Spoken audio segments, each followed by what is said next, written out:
അപ്പൊ ചുരുക്കി പറഞ്ഞ നീ ഇന്ന് കോളേജിലേക്ക് ഇല്ല, ഞാൻ ഇന്ന് ഒറ്റയ്ക്ക് അല്ലേ?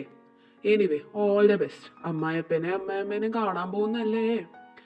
ഞാൻ എന്നാ അങ്ങ് ചെല്ലട്ടെ. ഇന്ന് എന്നെയും കാത്ത് അവിടെ എന്തൊക്കെ ഉണ്ടോ ആവോ. Bye bye.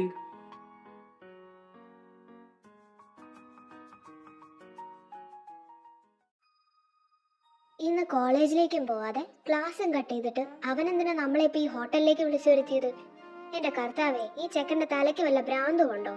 അവനെന്തായാലും വെറുതെ വിളിച്ചു വരുത്തത്തൊന്നും ഇല്ലല്ലോ, എന്തെങ്കിലും കാരണം കാണും. അല്ല, ഇപ്പൊ ഇവിടെ വന്നിട്ട് എന്ത് ചെയ്യണമെന്ന് അവൻ പറഞ്ഞില്ലല്ലോ. വാ, ഏതായാലും ഒരു ടേബിളിൽ കയറി ഇരിക്കാം. Excuse me ma'am, Mr and Mrs Abraham അല്ലേ? ആ അതെ, I am Abraham and this is my wife. Welcome sir. Sir, നിങ്ങൾക്കുള്ള ടേബിൾ ബുക്ക് ചെയ്തിരിക്കുന്നത് സീ സൈഡിലേക്കാണ്, സോ അപ്പുറത്തേക്ക് പോകേണ്ടി വരും. Please come sir.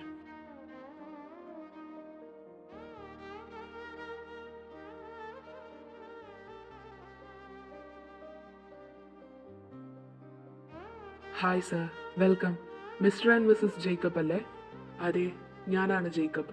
Okay sir, നിങ്ങൾക്കുള്ള ടേബിൾ ബുക്ക് ചെയ്തിരിക്കുന്ന സീ സൈഡിലാണ്, സോ നമുക്ക് അപ്പുറത്തേക്ക് പോകേണ്ടി വരും. വരൂ. എന്നതാ ഇതൊക്കെ? അവനെന്തിനാ നമ്മളോട് പെട്ടെന്ന് ഇങ്ങോട്ട് വരാൻ പറഞ്ഞേ? അവനെന്ത് ക്ലാസ് ഇല്ലായോ? ആ, എന്തായാലും ചെക്കൻ വരാൻ പറഞ്ഞല്ലേ, വാ പോയി നോക്കാം.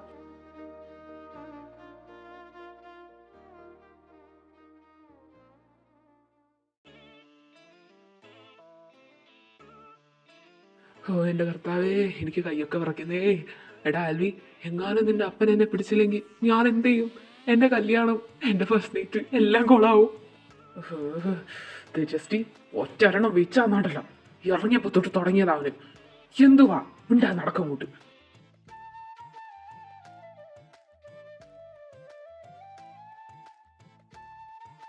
ആ, ദേ വരുന്നു രണ്ടെണ്ണവും. എന്നതാടാ ചെറുക്കായത്? ഞങ്ങളെ വിളിച്ചു വരുത്തിയിട്ട് നിങ്ങൾ ഇത്രയും ലേറ്റ് ആയിട്ടാണോ വരുന്നേ? അത് സോറി അപ്പാ, കുറച്ച് ലേറ്റ് ആയി പോയി, ഒന്ന് ക്ഷമിക്ക്. ഹാ, നിങ്ങളിങ്ങനെ നിൽക്കാതെ ഇരിക്കും മക്കളെ, ഇരിക്ക്.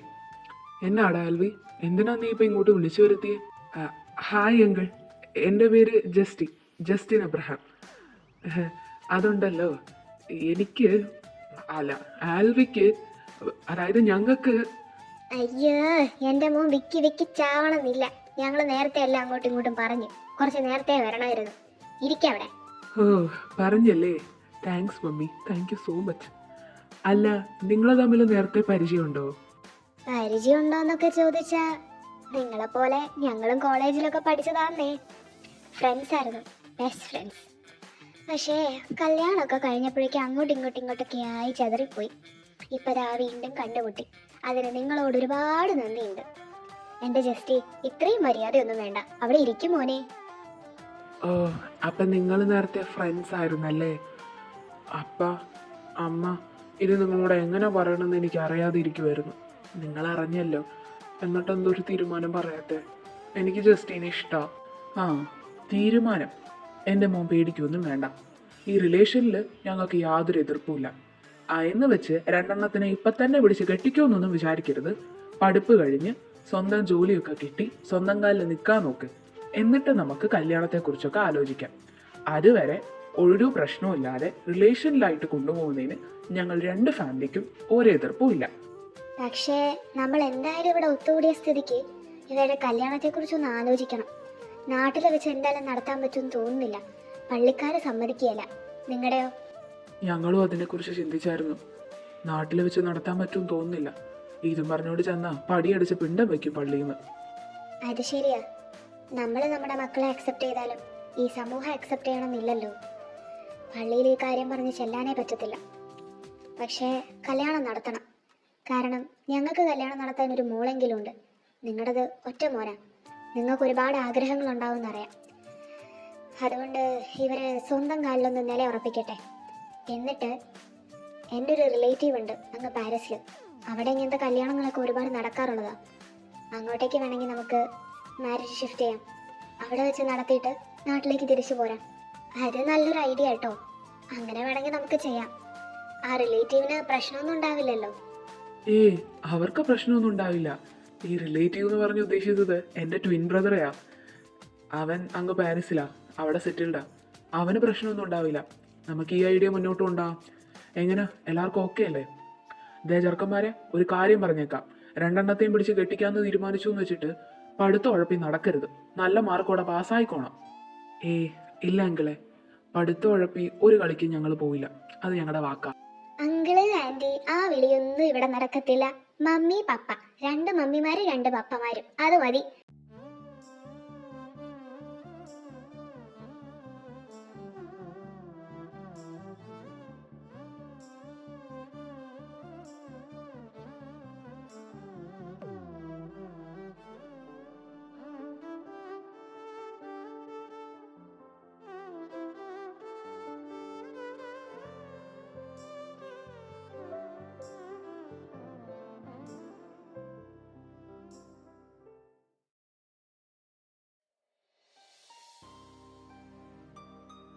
എന്നാൽ എൻ്റെ ഫോൺ ഇതെവിടെ പോയി? ഷേ, ഇത്രയും നേരം എൻ്റെ കയ്യിലുണ്ടായിരുന്നതാ. ഇനി ക്യാൻറ്റീനിലെങ്ങാളും വെച്ചോ? എടാ ഫെലിക്സേ, ഒന്ന് വരുമോ? നമുക്കൊന്ന് പോയി നോക്കിയിട്ട് വരാം. എന്റെ പൊന്നോ, ആരും ആലോചിച്ച് ഇങ്ങനെ ടെൻഷൻ അടിക്കൊന്നും വേണ്ട. അത് ആ ക്യാൻറ്റീനിൽ വല്ലതും ഉണ്ടാവും. ഞാൻ ഇവിടെ അതല്ല, ഇവരൊക്കെ കൂടി പോയിട്ട് എന്നെ എന്താ കൊണ്ടുപോകാത്തെ? അല്ല, എന്റെ അച്ചാച്ചന്റെ അമ്മായിയമ്മയ്ക്കും അമ്മായപ്പനും എന്നെ കാണണ്ടേ? നിന്നെ എന്തിനാ കാണുന്നേ? നിന്നെ അല്ലല്ലോ ആൽവി കെട്ടാൻ പോകുന്നത്, നിന്റെ അച്ചാച്ചനല്ലേ. അപ്പൊ അച്ചാച്ചനെ കണ്ടാ പോരെ? നിന്നെയൊക്കെ പിന്നെ കണ്ടാ മതി. ഹൈ, നീ എന്തിനാ അതിനൊക്കെ ടെൻഷൻ അടിക്കുന്നേ? ഞാൻ അപ്പൊ പോയി എന്റെ ഫോൺ നോക്കിയിട്ട് വരാം കേട്ടോ. ബൈ.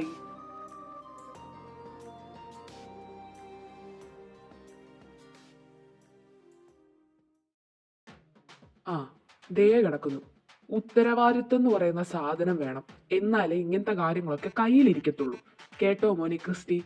അല്ലാണ്ട് എവിടെയെങ്കിലും കൊണ്ടുപോയി ഇട്ടിട്ട് ക്ലാസ്സിൽ കിടന്ന് എന്റെ ഫോൺ കാണാനില്ലേ, എന്റെ ഫോൺ കാണാനില്ലേ എന്ന് പറഞ്ഞ് കീറിയിട്ട് ഒരു കാര്യമില്ല. നീ പോടാ, വലിയ ഉത്തരവാദിത്തമുള്ളവൻ വന്നേക്കുന്നു. എന്റെ ഫോണ് അവൻ ഉപദേശിക്കാൻ വന്നിരിക്കുന്നു. നടക്കങ്ങോട്ട്. ഓഹോ, അപ്പൊ ഇത്രയും ദൂരം കൂടെ വന്ന ഞാനാര്? പൊട്ടനാ? പൊട്ടനാ? സ്വന്തം വ്യക്തിത്വത്തെ കുറിച്ച് ഇത്രയും ബോധവാനായ ഒരാളെ ഞാൻ എൻ്റെ ജീവിതത്തിൽ ആദ്യമായിട്ട് കാണുക. I am proud of you my boy, I am proud of U.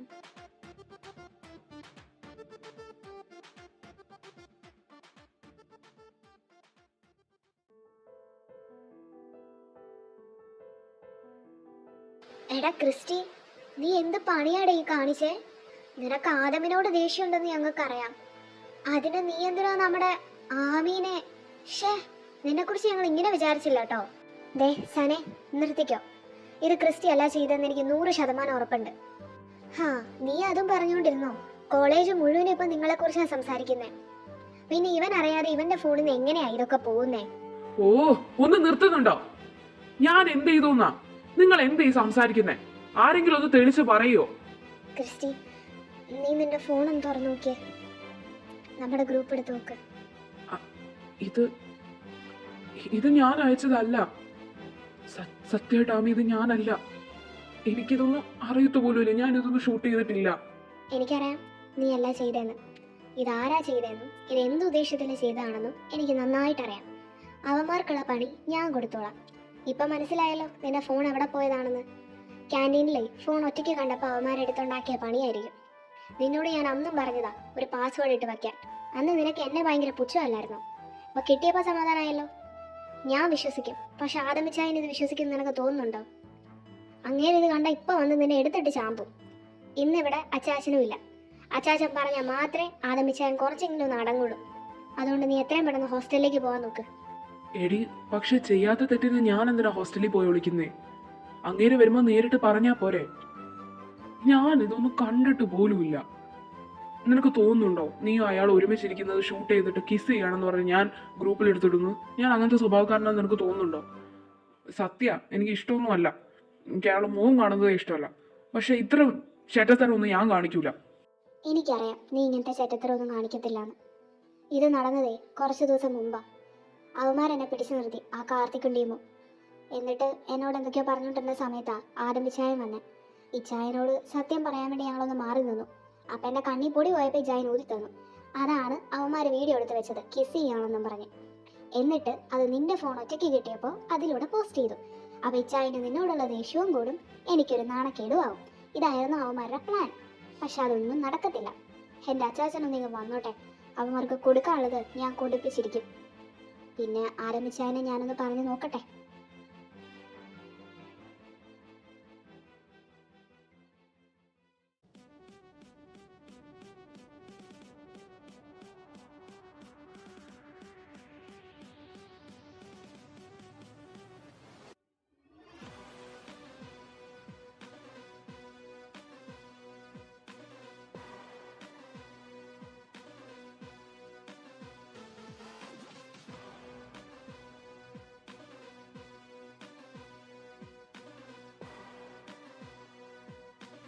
ഇച്ചായ ഒന്ന് നിർത്ത്, നിർത്താൻ.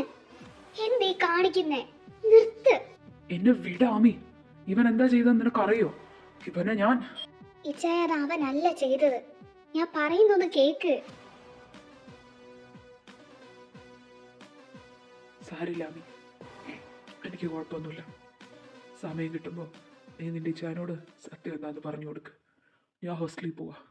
ബൈ.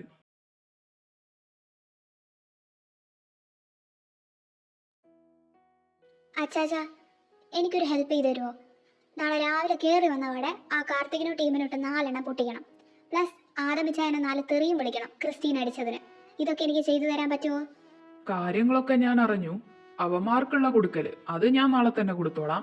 പക്ഷെ ആദമനോട് സംസാരിക്കുന്ന കാര്യം അത് എനിക്കൊരു ചെറിയ ഡൗട്ടാണ്. എന്തിനാ വെറുതെ ഞാൻ അവന്റെ വായിലിരിക്കുന്ന കേൾക്കുന്നേ? ഞാൻ എന്തായാലും ഒന്ന് പറഞ്ഞു നോക്കാം. ക്രിസ്റ്റീനെ തല്ലിയത് ശരിയായില്ല, അതെനിക്ക് മനസ്സിലായി. ഞാൻ അവനോട് സംസാരിച്ചോളാം. ആദമിച്ചായ, എനിക്കൊരു കാര്യം പറയാനുണ്ടായിരുന്നു. ആദമിച്ചായനോ? അതെപ്പ തൊട്ടാ മോനെ ജസ്റ്റ് ഇച്ചായനായി തുടങ്ങിയത്? ഇപ്പോഴാണോ മോന് ബോധം വന്നത് ഞങ്ങൾക്ക് എല്ലാവർക്കും നിന്നേക്കാളും 1 വയസ്സ് കൂടുതലുണ്ടെന്ന്? എടാ കോപം മിണ്ടാതിരി. ഞാൻ അവൻ്റെ അടുത്തൊരു കാര്യം ചോദിച്ചോട്ടെ. ആദമേ, നീ എന്താ പറഞ്ഞു വരുന്നതെന്ന് എനിക്ക് മനസ്സിലായി. സോറി, അതെന്റെ വായിന്ന് ക്രിസ്റ്റി കേൾക്കുമെന്ന് നീ വിചാരിക്കേണ്ട. അത് നടക്കത്തില്ല. അവൻ തന്നെയാ അത് ചെയ്തത്. എന്നോടുള്ള ദേഷ്യം തീർത്തതാ. നീ വെറുതെ ഇതിലേക്ക് കാർത്തികിനെ ടീമിനെ വലിച്ചിടണ്ട. ഞാൻ ഇന്നലെ അവനോട് സംസാരിച്ചതാ. അവരല്ല ഇത് ചെയ്തത്. വെറുതെ അവന് വേണ്ടി വക്കാലത്ത് പറഞ്ഞ് നമ്മൾ തമ്മിലുള്ള ബന്ധം മുറിക്കാൻ നിൽക്കണ്ട ജസ്റ്റി. ഞാൻ പോവാ.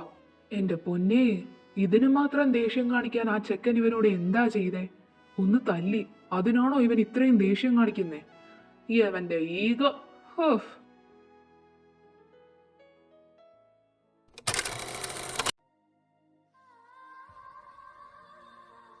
എന്ത് രസാറിയോ നിങ്ങളുടെ സ്റ്റോറി ഇങ്ങനെ കേട്ടിരിക്കാൻ. ഇപ്പോഴൊന്നും തീരല്ലേന്ന് തോന്നുക. ഇത്രയും ഹാപ്പി ആയിരുന്നു, ഫാമിലിയൊക്കെ ഇത്രയും സപ്പോർട്ടായിട്ട്. എങ്ങനെയാണ് നിങ്ങളുടെ ലൈഫ് ഇങ്ങനെ മാറിയത്? ഇപ്പം അങ്ങനെയൊക്കെ തോന്നും. എനിക്കും അങ്ങനെ തോന്നുന്നുണ്ട്. തീരാതെ ഇപ്പോഴും അതുപോലെ ഇരിക്കാൻ പറ്റിയിരുന്നെങ്കിൽ. അന്ന് ഇതൊക്കെ ആസ്വദിച്ചുകൊണ്ടിരുന്നപ്പോൾ ഒരിക്കലും വിചാരിച്ചില്ല അതൊക്കെ കൂട്ടിവെക്കാൻ പറ്റിയ കുറച്ച് മെമ്മറീസ് മാത്രമായി മാറുമെന്ന്. ഇത്രയും സന്തോഷമായിട്ടുണ്ടായിരുന്ന നിങ്ങളുടെ ലൈഫ് നശിപ്പിച്ചവന്മാരെ വെറുതെ വിടാൻ പാടില്ല ആൽവി. ഇഞ്ചിഞ്ചായിട്ട് കൊല്ലണവന്മാരെ, ജാക്സനെ കൊന്നതുപോലെ. 2 പേരെ ഓൾറെഡി തീർത്തു. ഇനിയുള്ള 2 പേര്. എൻ്റെ അറിവിൽ കാർത്തിക് മാത്രമല്ലേ ബാക്കിയുള്ളൂ. ആരാ 4ാമത്തെ ആള്? 4 ആളല്ല, 5 ആള്. ഇവന്മാരുടെ ഒക്കെ അപ്പൻ, ആ ഫിനാൻസ് മിനിസ്റ്റർ, അവനും ഉണ്ട് ഇതിൻ്റെ പുറകെ. പിന്നെ 4ാമത്തെ ആള്, അത് ആമയുടെ കൊലപാതകവുമായിട്ട് ബന്ധപ്പെട്ട് ഞാൻ നടത്തിയ കുറച്ച് ഗസ് വർക്കിൽ എനിക്ക് കിട്ടിയ ഒരു ക്ലൂ മാത്രമാണ് ഈ 4ാമത്തെ ആള്. കൂടെ നിന്ന് കൈകൊത്തിയവൻ. അതാരാന്ന് കണ്ടുപിടിക്കണം. അവനാണ് എല്ലാത്തിനും വഴിയൊരുക്കി കൊടുത്തത്. അവനെ വേണം ഇഞ്ചിഞ്ചായിട്ട് തീർക്കാൻ. ബട്ട് ആൽവി, ഇത് നിന്റെ ഗസ് വർക്ക് മാത്രമല്ലേ? അങ്ങനെ 4ാമത്തെ ഒരാളില്ലെങ്കിലോ? അങ്ങനെയാണെങ്കിൽ എന്തു ചെയ്യും? കൂടെ നിന്ന് ചതിക്കാൻ ആരാടാ ഉള്ളത്? ഉണ്ട്, കൂടെ നിന്ന് ചതിക്കുന്നവൻ ആരോ ഉണ്ട്. ഞങ്ങളുടെ എല്ലാ കാര്യങ്ങളും അറിയാവുന്ന ഒരുത്തനാണ് ഞങ്ങളെ ഒറ്റിയിരിക്കുന്നത്. അന്ന് കുറച്ച് നേരത്തെ എത്തിയിരുന്നെങ്കിൽ എൻ്റെ ആമി അവക്കൊന്നും സംഭവിക്കില്ലായിരുന്നു. ഞങ്ങളുടെ ലൈഫിന് ഒരു മാറ്റവും വരത്തില്ലായിരുന്നു. എല്ലാം പ്ലാൻ ചെയ്ത് നടപ്പിലാക്കിയതാ.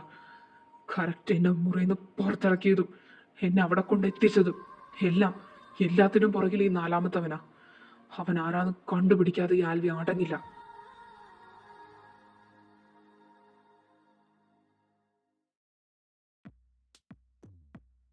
ജസ്റ്റി, എത്രയും പെട്ടെന്ന് ആൽവിയുടെ പപ്പയുടെ മമ്മയുടെ അടുത്തേക്ക് എത്തണം. ഒരു സീക്രട്ട് ഇൻഫോർമേഷൻ കിട്ടിയിട്ടുണ്ട്. ശരിയാണെങ്കിൽ നമ്മൾ എത്ര നേരത്തെ എത്തുന്നോ അത്രയും കാലം അവർ സേഫ് ആയിട്ടിരിക്കും. ഇറങ്ങണം, വാ.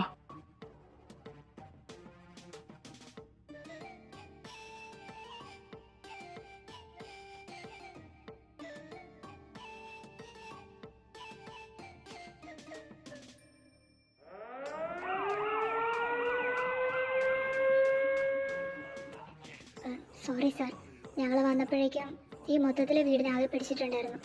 അകത്താരങ്ങളുണ്ടെങ്കിൽ തീ അണച്ചകത്ത് കയറാനല്ലാതെ ഇനി വേറെ വഴിയില്ല. Sorry sir. പിന്നെ നിങ്ങളെ എന്തിനാ ഈ നേരത്തെ വിളിച്ച് ഇങ്ങോട്ട് വിട്ടത്? ഞാൻ വരാൻ ലേറ്റ് ആവുമെന്ന് കരുതിയിട്ടാ നിങ്ങളെ വിളിച്ച് വിട്ടത്. എന്നിട്ട് പറയുന്ന കേട്ടില്ലേ, വരാൻ ലേറ്റായി പോലും. അകത്തുള്ളത് ആരാ നിങ്ങൾക്കറിയോ? എന്ത് സംഭവിച്ചത് പോലും അറിയത്തില്ല. അറ്റ്ലീസ്റ്റ് ആരാ ചെയ്തതെങ്കിലും അറിയോ? ഇല്ല സർ, ചെയ്തത് ആരാന്ന് അറിയത്തില്ല. വന്നപ്പോഴേക്കും അവർ രക്ഷപ്പെട്ട് കാണണം. ബട്ട് പേടിക്കണ്ട, അടുത്തുള്ള CCTV-യിൽ എവിടെ നിന്നെങ്കിലും കിട്ടും അതാരാ ചെയ്തതെന്ന്. അവന്മാരെ ഞങ്ങൾ ഉടനെ പൊക്കിക്കൊള്ളാം സാർ. Sorry sir. ജസ്റ്റി, ഐ എം സോറി. ഞങ്ങൾക്ക് രക്ഷിക്കാൻ പറ്റിയില്ല. ഇനി തീ അണച്ചല്ലാതെ അകത്ത് കയറാൻ പറ്റില്ല.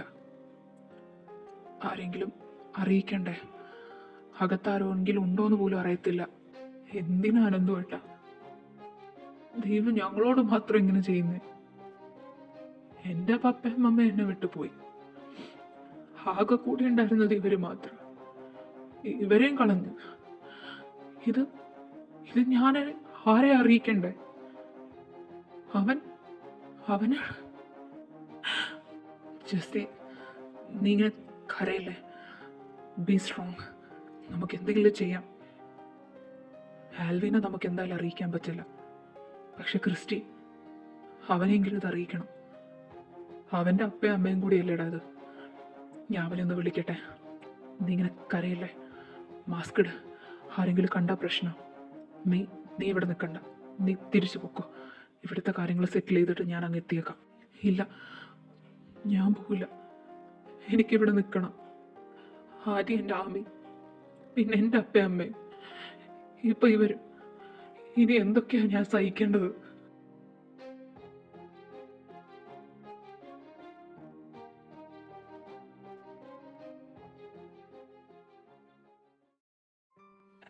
ആൽവി, എനിക്കൊരു കാര്യം പറയാനുണ്ട്. എന്നാടാ നിന്റെ കണ്ണെന്താ അറിഞ്ഞിരിക്കുന്നത്? എന്തെങ്കിലും പ്രശ്നമുണ്ടോ? അത് ആൽവി, നമ്മുടെ അപ്പയും അമ്മയും അപ്പേനും അമ്മേനും കൊന്നുകളഞ്ഞിടാവന്മാര്. എന്തേ ക്രിസ്റ്റി, ചുമ്മാ കളിക്കല്ലേ. നീ വെറുതെ പറയുന്നല്ലേ. കഴിവല്ലടാ, കളിയാക്കിയതുമല്ല. എൻ്റെയും കൂടി അപ്പ അമ്മയല്ലേ. ഞാനിങ്ങനൊക്കെ പറയും തോന്നുന്നുണ്ടോ? അനന്തവട്ടം വിളിച്ചായിരുന്നു. വീടിന് തീ പിടിച്ചതാന്നാ പറയുന്നത്. പക്ഷെ ഉറപ്പാ ഇതാരും മനഃപൂർവ്വം ചെയ്തതാ. അവര് അകത്തുണ്ടോന്ന് പോലും അറിയില്ല. ഇതുവരെ ബോഡി കണ്ടുപിടിച്ചിട്ടില്ല. ഇല്ല, ഞാനിത് വിശ്വസിക്കൂല. എൻ്റെ അപ്പയ്ക്കും അമ്മയ്ക്കും ഒന്നും പറ്റിയിട്ടുണ്ടാവില്ല. ഞാൻ പോയി നോക്കിക്കോളാം. അവര് വീട്ടിൽ തന്നെ കാണും. നീ മാറാനാ പറഞ്ഞേ? ഇല്ലടാ, അവര് വീട്ടിലില്ല. അവരെ ഇനി നിനക്ക് കാണാൻ പറ്റില്ല. നീ അങ്ങോട്ട് പോയാൽ ശരിയാവില്ല. അവിടെ ഫുള്ള് പോലീസും ബഹളവുമാ.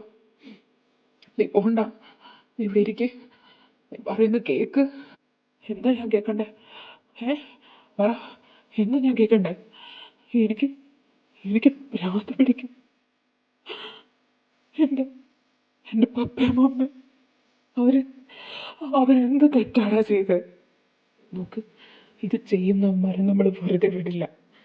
നീ നീ കരഞ്ഞിട്ടോ രക്ഷനാക്കിട്ടോ ഒരു കാര്യമില്ല. പോയവർ തിരിച്ചു വരില്ല. അവർക്ക് വേണ്ടി യുദ്ധം ചെയ്യാൻ മാത്രമേ നമുക്ക് പറ്റത്തുള്ളൂ. സോ നീ നീ ഞാൻ പറയുന്ന കേക്ക്.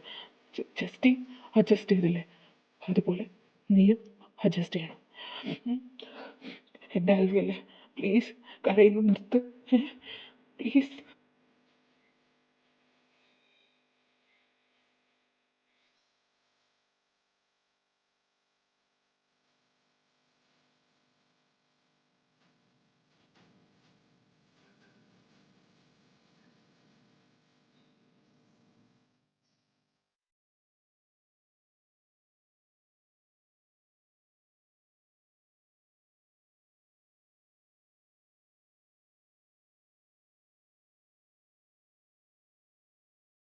നിനക്ക് സമാധാനമായി കാണും അല്ലേ? എല്ലാം കൂടി കഴിഞ്ഞപ്പോ സമാധാനമായി. എല്ലാവരും തീർന്നു കിട്ടി. ഇനിയിപ്പോ ആരുമില്ല പോവാൻ. ക്രിസ്റ്റി, നീ എന്തൊക്കെയാണ് ഈ പറയുന്നത്? ഞാനിത് ചെയ്തു എന്നാണോ നീ പറയുന്നത്? ഞാൻ എൻ്റെ പപ്പേനോടും അമ്മേനോടും ഇങ്ങനെ ചെയ്യുന്ന നിനക്ക് തോന്നുന്നുണ്ടോ? ഞാൻ പിന്നെ എന്താ പറയണ്ടേ?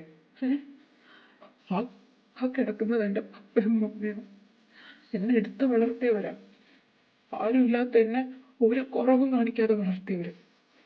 ഞാൻ ഇത്രയും ദിവസം ദൈവത്തിനോട് പ്രാർത്ഥിച്ചിട്ടുണ്ടെങ്കിൽ അവർക്കൊന്നും സംഭവിക്കില്ല എന്ന് മാത്രം. അവരും പോയി. നീ എല്ലാത്തിനും കാരണം. നീ ഒറ്റ ഒരുത്തൻ. നീ എന്താ പറയുന്നത്? നിനക്ക് വല്ല ബോധമുണ്ടോ? തല്ല്. ഇയാൾക്ക് പിന്നെ പണ്ടേ എന്നെ തല്ലലാണല്ലോ പണി. തല്ലിക്കൊല്ല്. അതാവുമ്പോ എനിക്കിത് കാണാനും കേൾക്കാനും നിൽക്കണ്ടല്ലോ. നിങ്ങളൊന്ന് നിർത്തുന്നുണ്ടോ? നോക്ക് ക്രിസ്റ്റി, ഇത് ചെയ്തത് ഞാനല്ല. സത്യമായിട്ടും ഞാനിങ്ങനെ ചെയ്യൂല. നീ വിശ്വസിച്ചാലും വിശ്വസിച്ചില്ലെങ്കിലും എനിക്ക് കുഴപ്പമില്ല.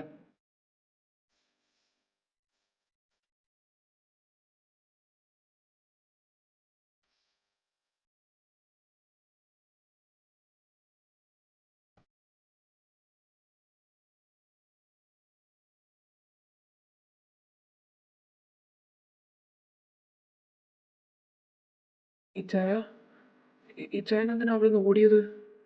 എന്തു പറ്റിയേ? ഫെലിക്സ്, ആൽവി ആൽവി ഇവിടെ ഉണ്ടായിരുന്നു. ഞാൻ കണ്ടതാ. ആൽവി ഇവിടെ ഉണ്ടായിരുന്നു. എന്നെ കണ്ടപ്പോൾ അവൻ ഓടി. ഇവിടെ ഉണ്ടായിരുന്നു അവൻ. ആൽവി എവിടെ? എവിടെ ഇച്ചായ? ഇവിടെ ഒന്നും ആരും ഇല്ലല്ലോ. ഇച്ചാന് തോന്നിയതായിരിക്കും. വാ, നമുക്ക് പോവാം. ഇവിടെ നിൽക്കണ്ട. ഇല്ല ഫെലിക്സ്, ഞാൻ കണ്ടതാ. ഞാൻ അവനെ ഇവിടെ കണ്ട.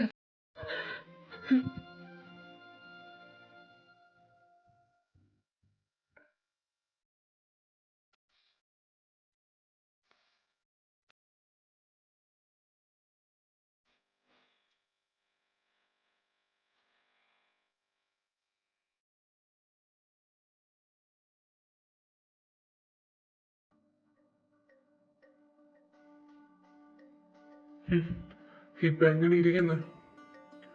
അവൻ എന്റെ മോനെ തൊട്ടപ്പോ ഓർത്തില്ല അവൻ ആരോടാ കളിച്ചതെന്ന്. ഒന്നിനു പകരം രണ്ട്. അതാ എന്റെ കണക്ക്. അവനും നഷ്ടപ്പെടാൻ ആൾക്കാരുണ്ടെന്ന് അവൻ ഓർത്തില്ലല്ലോ. കരയട്ടെ. ഇപ്പൊ സ്വന്തം അപ്പന്റെ അമ്മയുടെ എല്ല് പെറുക്കാൻ പോലും അവന് വരാൻ പറ്റിയില്ലല്ലോ. അതാ അവനുള്ള ശിക്ഷ. എന്റെ പിള്ളേരെ തൊടുന്നതിനുള്ള ശിക്ഷ. അപ്പൻ ഇങ്ങനെ ഒരു പണി കൊടുക്കുമെന്ന് ഞാൻ ഒട്ടും പ്രതീക്ഷിച്ചില്ല. അതേതായാലും നന്നായി. അവന്മാരുടെ കുറുക്കിട്ട് തന്നെ കൊണ്ടിട്ടുണ്ടാവും. ഇനി അവന്മാര് നമുക്കെതിരെ കളിക്കാൻ പാടില്ല. അതിനു വേണ്ടിയാ ഇങ്ങനൊരു പണി ഞാൻ അവന്മാർക്ക് കൊടുത്തത്. നിന്നെ തൊടാൻ അവർക്ക് മനസ്സിൽ പോലും വിചാരം വരാൻ പാടില്ല. അതിനും കൂടിയാ ഞാൻ പറഞ്ഞത് കേട്ട് മര്യാദക്ക് ഇവിടെ നിൽക്കണം. ഇവിടുന്ന്, ഈ വീട്ടിൽ നിന്ന് ഒരു പടി നീ പുറത്തേക്ക് ഇറങ്ങരുത്. മനസ്സിലായോ? ശരിയപ്പ, ഞാൻ ഇവിടെ നിന്ന് എങ്ങോട്ടും പോവില്ല. ഇനി അവന്മാര് കുറച്ചു കാലത്തേക്ക് അടങ്ങിക്കോളും. അതുകൊണ്ട് പേടിക്കണ്ട. അങ്ങനെയല്ല, ഇനി വേണം നമ്മൾ പേടിക്കാൻ. രണ്ടുപേരും ഒന്നിക്കാൻ ഇട വരുത്തരുത്. ബിക്കോസ് രണ്ടുപേരുടെയും മനസ്സിൽ ഇപ്പൊ ഒറ്റ ചിന്ത മാത്രമേ ഉണ്ടാവുള്ളൂ: റിവെഞ്ച്.